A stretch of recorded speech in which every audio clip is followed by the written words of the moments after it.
Bonjour à tous. Avant de parler de l'expression mystérieuse du jour, j'ai pour vous une petite devinette. Êtes-vous prêts? Écoutez bien. Je suis légère comme une plume, mais même la personne la plus forte ne peut pas me tenir plus de 5 minutes. Qui suis-je? Réfléchissez. Gardez vos réponses en tête. Vous avez trouvé? Ne vous inquiétez pas. Je vous laisse un instant. 3, 2, 1. Et si vous n'avez pas trouvé, alors vous donnez votre langue au chat? Cette expression française se dit quand on abandonne la recherche de la solution d'une devinette ou d'un problème. Autrement dit, on reconnaît qu'on ne sait pas et l'on demande la réponse à la personne qui a posé la question. Alors voyons, la réponse à notre énigme est la respiration ou ton souffle. On ne peut pas retenir son souffle plus que quelques minutes. Et maintenant, passons à notre expression du jour. Commençons d'abord par son sens littéral.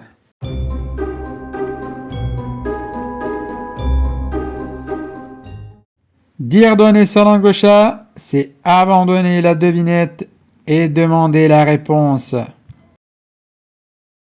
En d'autres mots, renoncer, abandonner. Par exemple, devine quel animal peut dormir debout. D'accord. Je donne ma langue au chat.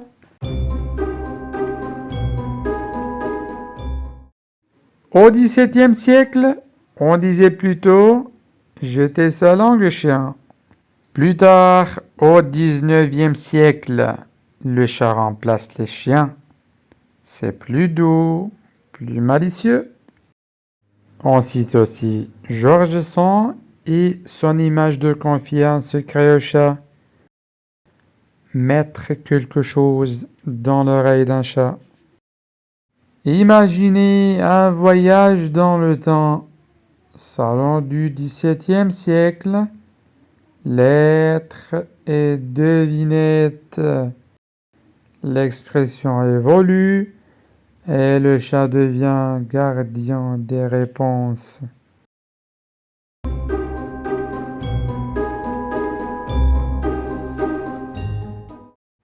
Pourquoi le chat? Parce qu'on l'imagine calme, observateur. Un confident qui garde ce qu'on lui dit. Chut, j'ai un secret.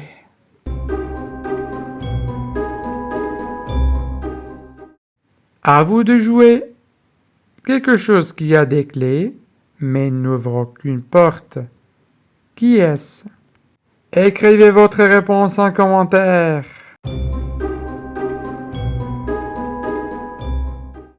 En résumé, donnez sa langue au chat, arrêtez de chercher et demandez la réponse.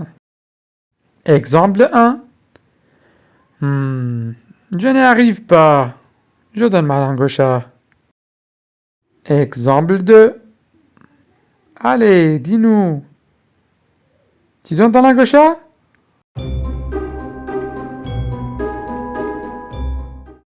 Partagez dans votre langue un proverbe qui parle d'abandon. Et maintenant, gardez votre langue, mais partagez cette vidéo et abonnez-vous. Et maintenant, retrouvons-nous dans un épisode spécial du podcast où nous avons le plaisir d'accueillir Sam, professeur de français et chercheur passionné par les proverbes et les expressions françaises. Bonjour Sam. Aujourd'hui, on explore ensemble une expression que tout le monde connaît en français, donner sa langue au chat. C'est une petite phrase comme ça qu'on lance souvent quand une énigme nous résiste un peu, mais Qu'est-ce qu'elle cache vraiment? D'où elle vient? Alors, on a réuni diverses sources, des notes d'étymologistes, quelques extraits littéraires, des analyses culturelles aussi, pour essayer de remonter à ses origines, comprendre pourquoi ce félin en particulier, hein, pourquoi le chat et pas un autre animal, et puis comment elle a évolué. Notre but, aller au-delà de la définition simple et découvrir un peu les couches d'histoire et de culture qu'elle renferme. C'est parti pour cette exploration linguistique. Effectivement. Bonjour. C'est vrai qu'en surface, l'expression signifie simplement renoncer à deviner, admettre qu'on ne sait pas la réponse, quoi. Mais creuser son histoire, c'est un peu comme suivre la piste d'un mot qui nous mène à travers les siècles. Ça révèle des changements dans la langue, dans les mentalités et même dans notre rapport avec les animaux. C'est assez fascinant. Alors plongeons directement dans le vif du sujet, les origines. Il paraît que c'est pas une histoire simple, qu'il n'y ait pas de certificat de naissance officiel pour cette expression. Où est-ce qu'on commence à chercher? C'est tout à fait ça. Il n'y a pas un document unique qui dit voilà, c'est né ici. C'est plutôt un faisceau d'indices. Les linguistes s'accordent généralement pour dire que notre expression actuelle, eh ben, elle est l'héritière de tournures plus anciennes. Des tournures qui exprimaient déjà une idée similaire de renoncement, d'abandon. Pour les trouver, il faut voyager un peu dans le temps, direction le XVIIe siècle, principalement. À voyage linguistique, j'embarque. Alors, à quoi ressemblaient ces ancêtres de notre expression? J'imagine quelque chose de peut-être moins poli. C'est une bonne intuition. Au XVIIe siècle, on ne donnait pas sa langue au chat. Non, on l'a jetée au chien. Au chien? Oui, l'expression « jeter sa langue au chien » était utilisée pour signifier qu'on abandonnait la recherche d'une réponse, qu'on l'a laissée tomber. Un peu comme on jetterait, je sais pas, un morceau de nourriture sans valeur à une meute. L'image est, disons, plus directe. Jeter sa langue au chien. Ah oui, on sent tout de suite une différence d'ambiance. C'est plus brutal presque. Un peu dédaigneux envers sa propre incapacité à trouver, non? Oui, c'est ça. Et le chien, à cette époque, il avait peut-être pas la même image qu'aujourd'hui. Précisément. L'image du chien au XVIIe siècle pouvait être associée à la meute, à quelque chose de moins domestique, moins affectueux que notre vision actuelle, même si ça variait bien sûr. L'idée de jeter quelque chose au chien suggérait vraiment un abandon total, presque un gaspillage.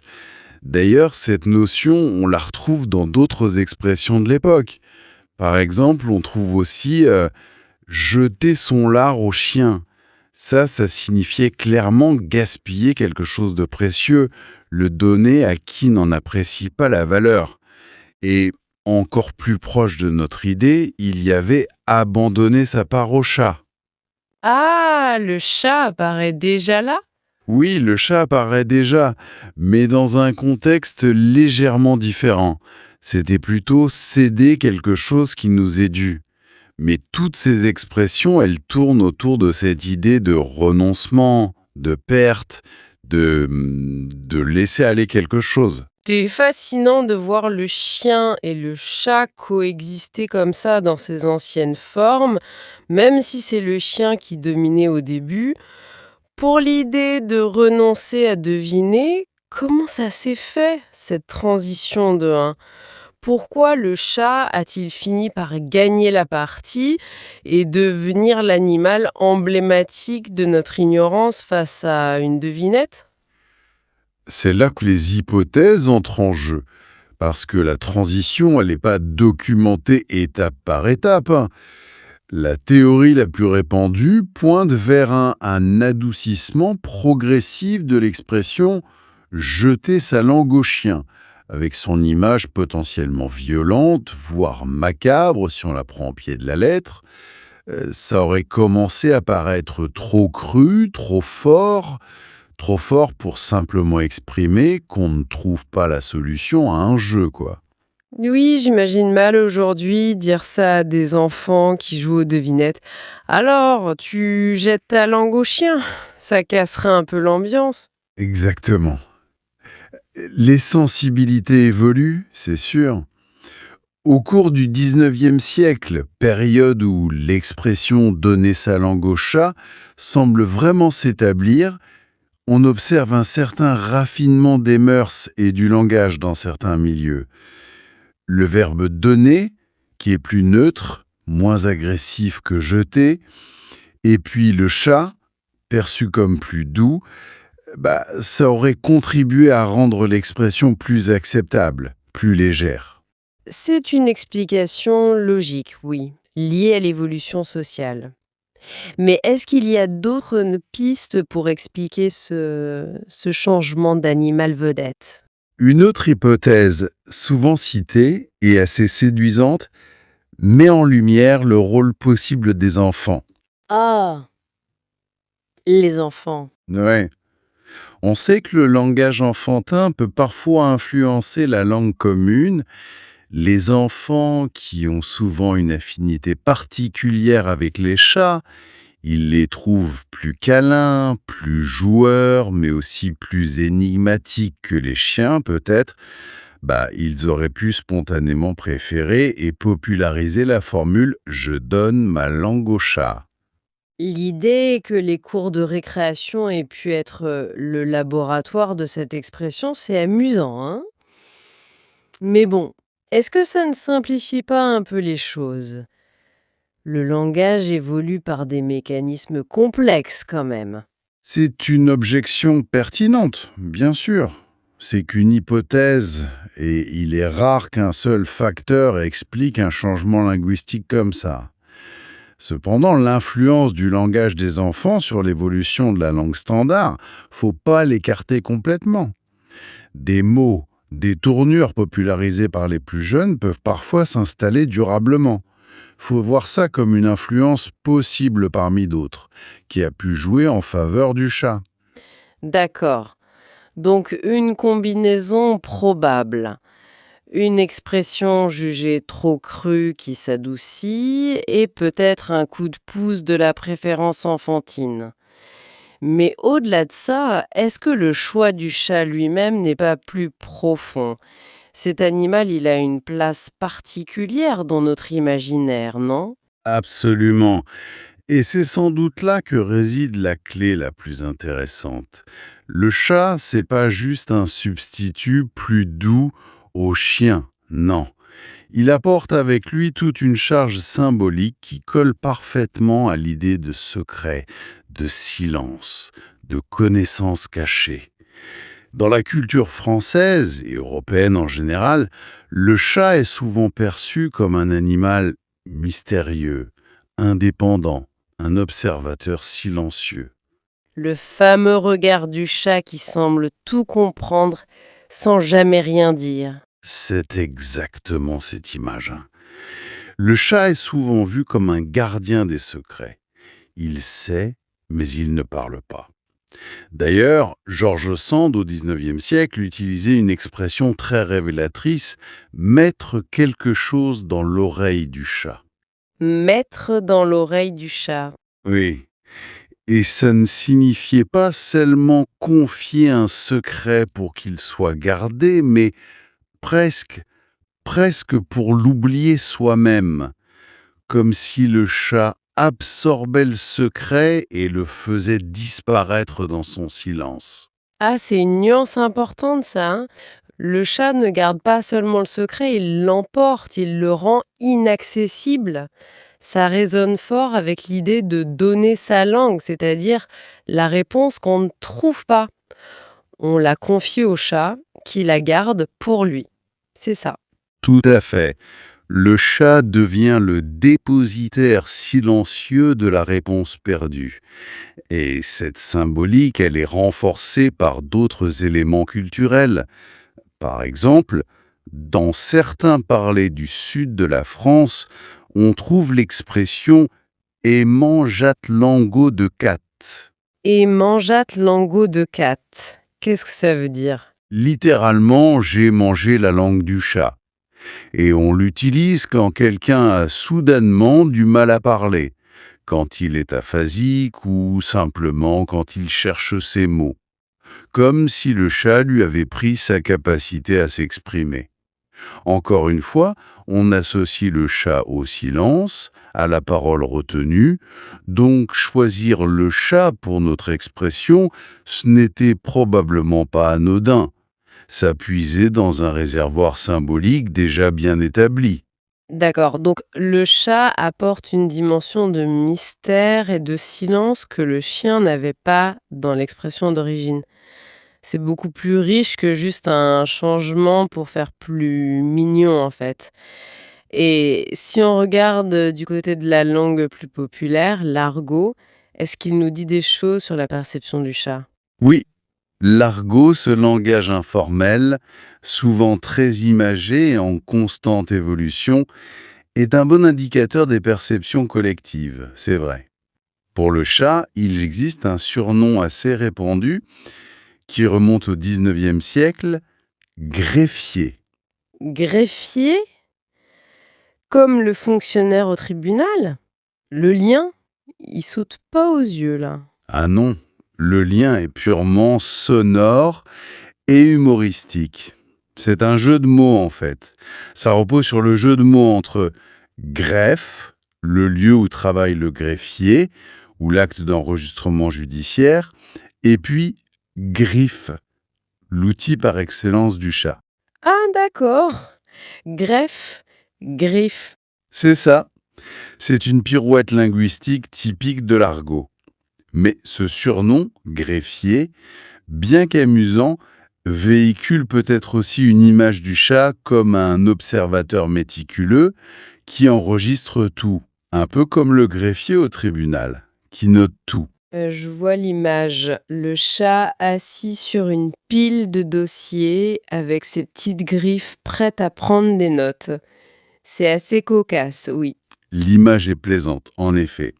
Et si on remonte encore plus loin, chez Rabelais, au XVIe siècle, on rencontre le personnage de Grippé Minot. Grippé minot. Oui, c'est un juge présenté comme fourbe et corrompu, mais son nom est souvent interprété comme dérivé de gripper, agripper donc, et minot, qui pourrait faire référence au chat miné. Ce nom évoque clairement l'action de saisir avec ses griffes. Même si ce n'est pas directement un surnom argotique pour tous les chats, ça montre que l'association entre le chat, ses griffes, et une certaine forme de ruse ou d'habileté à s'emparer des choses est ancienne. Donc, que ce soit par le jeu de mots de greffier ou l'écho plus ancien de grippe minot, on retrouve une image du chat comme une créature assez maligne, quoi, qui attrape, qui s'empare, peut-être des réponses qu'on lui confie en lui donnant notre langue. C'est une interprétation possible, oui. Ces surnoms et figures renforcent l'idée que le chat n'est pas juste un animal passif. Il a une forme d'agentivité, de ruse. Lui donner sa langue, ce n'est pas juste la jeter au hasard, c'est la confier à une créature perçue comme capable de la garder, ou de s'en saisir habilement. D'accord, le parcours est passionnant. On part d'une expression assez brute avec des chiens, on glisse vers le chat au 19e siècle pour des raisons de sensibilité, peut-être sous l'influence enfantine, mais ce choix est surtout validé par la riche symbolique du chat comme gardien silencieux et mystérieux des secrets. Une image qu'on retrouve jusque dans les jeux de mots de l'argot. On comprend mieux pourquoi cette expression s'est imposée. C'est une belle synthèse du cheminement. On voit bien comment une expression peut être le produit d'une convergence de facteurs. L'héritage linguistique, l'évolution des mœurs, le poids du symbolisme animalier, la créativité populaire. C'est un microcosme de l'histoire de la langue, en quelque sorte. Maintenant, une question qui vient assez naturellement. Cette façon très spécifique d'exprimer l'idée qu'on renonce à deviner, en impliquant un chat et une langue, est-ce que c'est quelque chose d'unique au français ou est-ce qu'on trouve des équivalents directs ailleurs dans le monde? Eh bien, d'après les recherches comparatives, cette image précise semble assez unique au français, oui. Bien sûr, le chat est présent dans les proverbes et expressions de nombreuses cultures, mais généralement pour véhiculer d'autres idées. En anglais, par exemple, l'expression la plus célèbre avec un chat, c'est sans doute "Curiosity killed the cat". La curiosité a tué le chat, ce qui est presque l'opposé de notre cas. Nous, on donne notre langue au chat parce qu'on manque de perspicacité, pas parce qu'on a été trop curieux. Exactement, le message est très différent. L'expression anglaise, c'est une mise en garde contre les dangers de fouiner ou de poser trop de questions. En allemand, on a "Wenn die Katze aus dem Haus, tanzen die Mäuse auf dem Tisch". Quand le chat est hors de la maison, les souris dansent sur la table.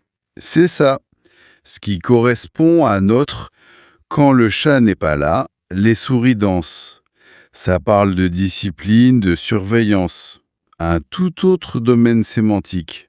Et pour l'idée même de jeter l'éponge, d'abandonner une recherche intellectuelle, d'autres cultures utilisent des animaux pour ça.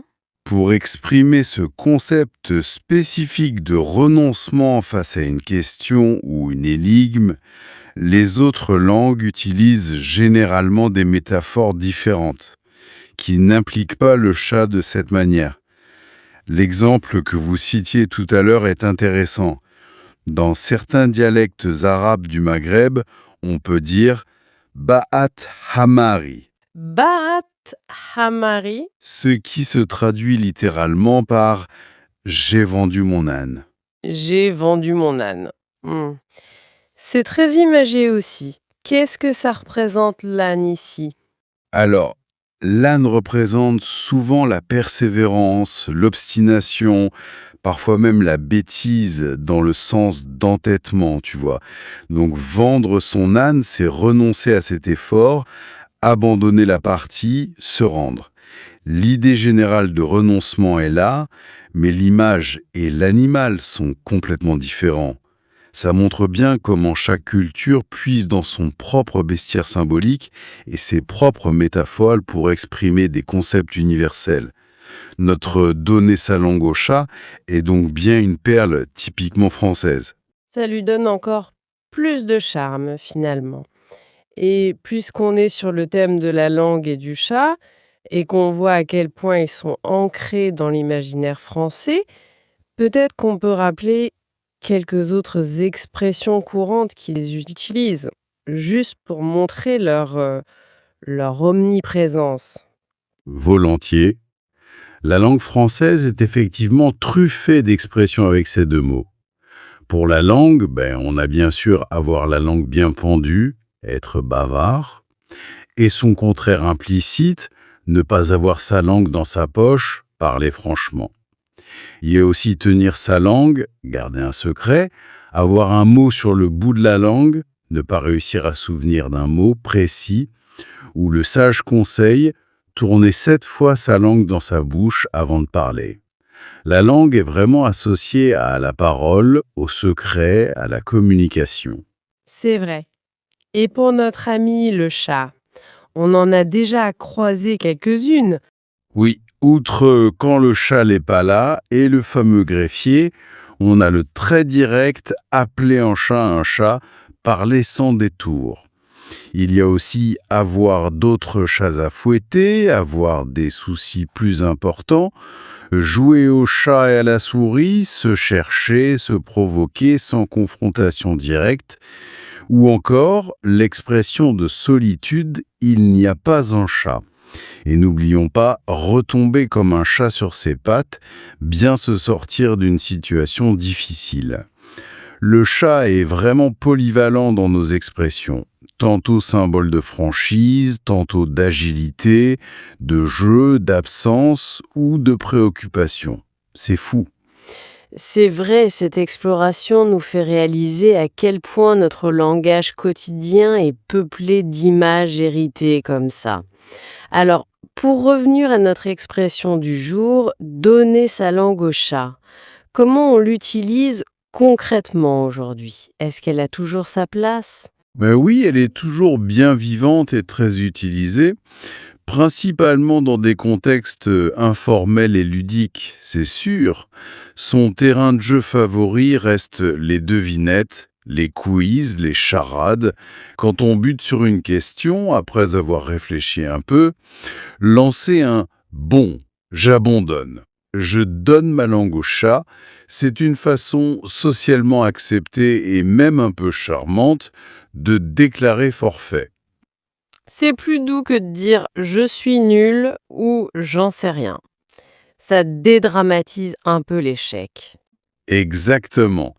Il y a une forme d'élégance un peu désuète, mais toujours appréciée. Dans une salle de classe, un professeur peut l'utiliser pour relancer la participation. Alors, cette définition, personne ne la trouve? Vous donnez tous votre langue au chat? Ça peut introduire une pointe d'humour. On peut aussi l'utiliser dans une discussion plus générale quand quelqu'un nous pose une colle. Ah, tu me demandes pourquoi le ciel est bleu exactement? Là, franchement, je donne ma langue au chat, il faudrait vérifier.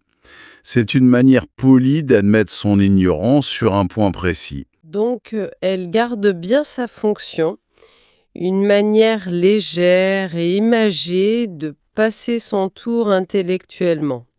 C'est bon à savoir qu'elle résiste bien au temps. Bon, si on essaie de synthétiser ce riche parcours, donner sa langue au chat, elle n'a pas une origine unique et datée, mais elle est l'évolution d'expressions plus anciennes, plus crues, jeter sa langue au chien. Le passage au chat au XIXe siècle s'explique par un adoucissement de la langue, peut-être aidé par l'usage enfantin, mais surtout par la force symbolique du chat. Le chat comme gardien silencieux, mystérieux, détenteur des secrets, une image ancrée dans la culture et même reflétée dans l'argot avec ce surnom de greffier.